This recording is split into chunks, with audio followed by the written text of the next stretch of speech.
Pourquoi le capitaine Ibrahim Traoré était armé au Ghana?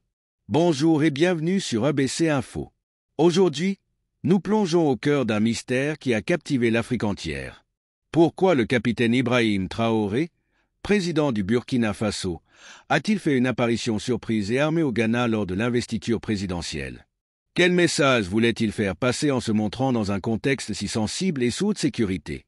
Restez avec nous jusqu'à la fin, car cette histoire est bien plus qu'une simple visite diplomatique.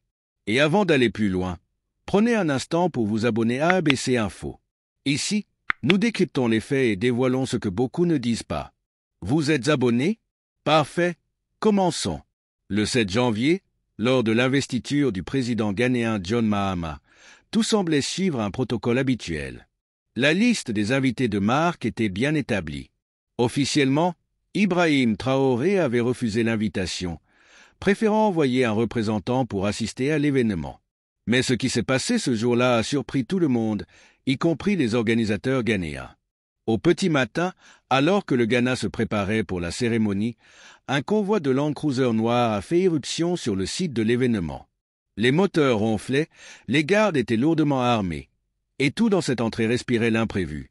Puis, Ibrahim Traoré est descendu, vêtu de son uniforme militaire complet, un pistolet visible à sa ceinture. Ce geste a immédiatement attiré l'attention. Ce n'était pas un simple détail vestimentaire. C'était une déclaration, un message clair qu'il était prêt à faire face à n'importe quelle menace. Les spectateurs présents ont réagi avec une combinaison d'acclamation et de curiosité. Certains l'ont perçu comme un héros prêt à défendre ses idéaux, tandis que d'autres se sont interrogés sur les raisons d'une telle démonstration de force dans un événement censé être pacifique. Si vous trouvez cette entrée surprenante ou impressionnante, dites-le nous en mettant un j'aime sur cette vidéo. Et n'oubliez pas de partager vos impressions en commentaire. Que pensez-vous de cette stratégie? Maintenant, continuons à explorer ce mystère. Pour comprendre pourquoi Ibrahim Traoré se déplace avec autant de précautions, il faut se pencher sur le contexte de son ascension au pouvoir. Le 30 septembre 2022, le capitaine Traoré a pris le contrôle du Burkina Faso après l'avoir renversé Paul-Henri Sandaogo Damiba, un autre militaire arrivé au pouvoir par un coup d'État seulement 8 mois auparavant. Cette prise de pouvoir n'était pas simplement un changement de dirigeant. C'était un message à la région et au monde entier. Traoré n'hésiterait pas à agir si la situation l'exigeait. Depuis son arrivée à la tête du pays, il a dû faire face à de nombreuses menaces. Entre les groupes armés islamistes qui déstabilisent la région, les conflits internes et les pressions des puissances étrangères comme la France, Traoré sait qu'il marche sur une ligne étroite. Chaque déplacement, chaque rencontre diplomatique est une prise de risque. C'est pour cela qu'il ne laisse rien au hasard. Au Ghana, il ne s'agissait pas seulement d'assister à une cérémonie.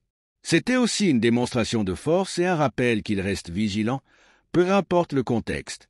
Le fait qu'il ait choisi de venir sans prévenir, après avoir officiellement décliné l'invitation, montre à quel point il gère ses déplacements avec une précision militaire. Un homme marqué par l'histoire de son pays. Pour comprendre la prudence de Traoré, il faut également revenir à l'histoire du Burkina Faso et à celle de Thomas Sankara. Sankara, figure emblématique de l'Afrique et leader révolutionnaire des années 1980, était connu pour sa vision d'une Afrique indépendante et autosuffisante. Mais son rêve a été brisé en 1987 lorsqu'il a été trahi par des proches collaborateurs et assassiné lors d'un coup d'État. Traoré, comme beaucoup de Burkinabés, a grandi avec cet héritage. Il sait que défier les puissances coloniales et se battre pour l'autonomie africaine peut faire de lui une cible. Ses décisions, comme le choix de couper les accords militaires avec la France et de se rapprocher de la Russie, ne plaisent pas à tout le monde. En agissant ainsi, il s'attire à la fois des admirateurs et des ennemis. C'est pour cela qu'il ne se sépare jamais de sa garde rapprochée et qu'il est toujours prêt à se défendre. Au Ghana, ce n'était pas seulement un pistolet qu'il portait. C'était un symbole, une manière de dire « Je connais les risques, mais je suis prêt à les affronter ». Et vous, que pensez-vous de cette attitude? Est-ce une preuve de leadership ou une prudence excessive? Dites-le nous en commentaire. Et si vous aimez ce genre d'analyse, abonnez-vous à ABC Info pour rester informé sur les histoires marquantes d'Afrique.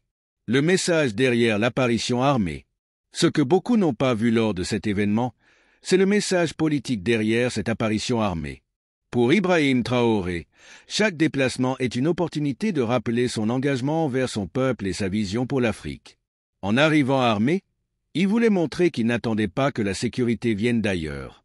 Il prend en charge sa propre protection et envoie un signal fort à ses adversaires. Il est prêt à tout pour défendre ses idées. Cette stratégie, bien qu'impressionnante, reflète aussi une réalité plus sombre.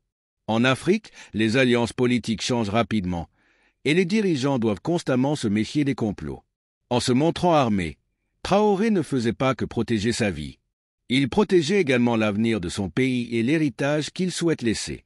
Le capitaine Ibrahim Traoré, en dépit de toutes les controverses qui l'entourent, incarne un leadership unique et audacieux. Son apparition armée au Ghana n'était pas qu'une simple coïncidence ou un acte d'autodéfense.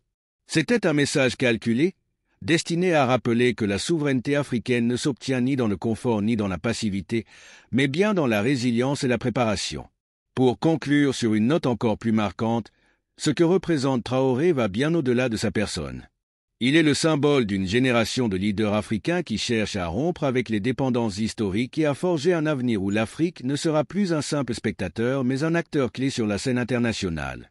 À travers ses actions, il lance un appel aux jeunes Africains.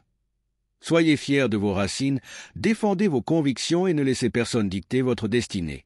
Un message d'espoir et de vigilance. Chaque geste de Traoré est une leçon. Sa posture armée nous rappelle que le pouvoir ne vient pas sans responsabilité et sans risque. Pour les Africains, c'est un appel à la vigilance. Les défis sont nombreux, qu'ils soient politiques, économiques ou sécuritaires. Mais ces défis doivent être affrontés avec courage et stratégie. L'histoire de cette apparition au Ghana va bien au-delà de l'image d'un président armé. Elle illustre la complexité de la politique africaine et les défis auxquels les leaders comme Ibrahim Traoré sont confrontés. Son courage et sa vigilance inspirent certains et dérangent d'autres. Mais une chose est sûre, Traoré est un homme déterminé à protéger son pays et à tracer un chemin différent pour l'Afrique. Merci d'avoir suivi cette vidéo jusqu'au bout. Si vous avez aimé cette analyse, partagez-la avec vos amis pour qu'ils découvrent cette histoire incroyable. Et surtout, abonnez-vous à ABC Info pour ne rien manquer de nos prochaines vidéos. Ensemble, faisons entendre la voix de l'Afrique. C'est en discutant et en échangeant nos idées que nous pouvons mieux comprendre les complexités du monde qui nous entoure. Et rappelez-vous, chez ABC Info, notre mission est de vous fournir une analyse claire, nuancée et approfondie sur les sujets qui comptent.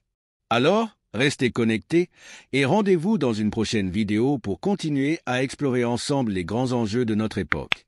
Merci encore de votre attention, prenez soin de vous et à très bientôt.